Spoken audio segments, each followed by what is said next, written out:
I want to bring in House Majority Whip, Representative Tom Emmer of Minnesota, who joins us tonight from the Capitol. Representative, thanks so much for joining Top Story.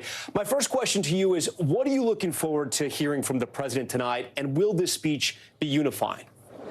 I believe it will be, and I think the theme is going to be about promises made, promises kept. I mean, in the first 43 days of his administration, Donald Trump has been delivering on what 77 million Americans voted for. They wanted to see somebody start fighting on their behalf, downsizing government or right-sizing government, rooting out waste, fraud, and abuse, sealing our southern border, and getting things moving. Donald Trump's been doing that about as fast as you can. And then I think he's going to talk about renewing the American dream. And ushering in the golden age of America. I do think it's going to be a forward-looking vision of a country that the vast majority of Americans voted for back in November. 77 million Americans voted for Donald Trump, and he's going to deliver. Congressman, you know, you just said it. Promises made, promises kept. And that includes tariffs, right? And the president is steadfast in those tariffs with Mexico and China. He said you could feel some pain in the beginning. We are likely to feel some of that pain. How do you think he's going to address that and explain that to voters tonight? It's about free trade, but fair trade, right? When you've got reciprocal trade issues where our friends, our trade partners, have been taking significant advantage of our markets while at the same time denying some of the best producers in the world, which are in the U.S., denying them access to their markets. Donald Trump made this clear during the campaign. He's following through on it now. Tariffs are a tool that he uses. And I would just caution our friends who are out there who think that this is a back and forth.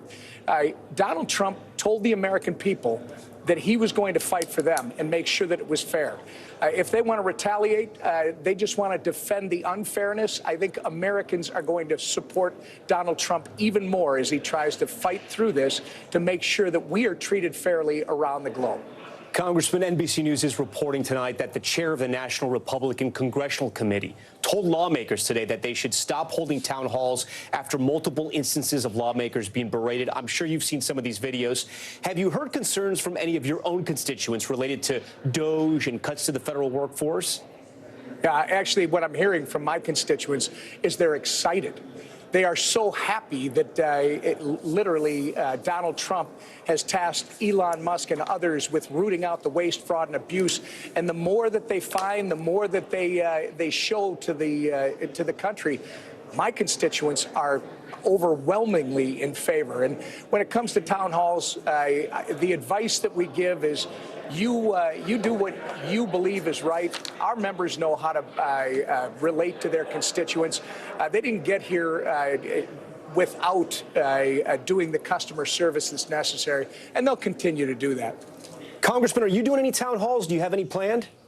I do. I do town halls all the time. I haven't done any so far this year, but yeah, we have some that are going to be on the books.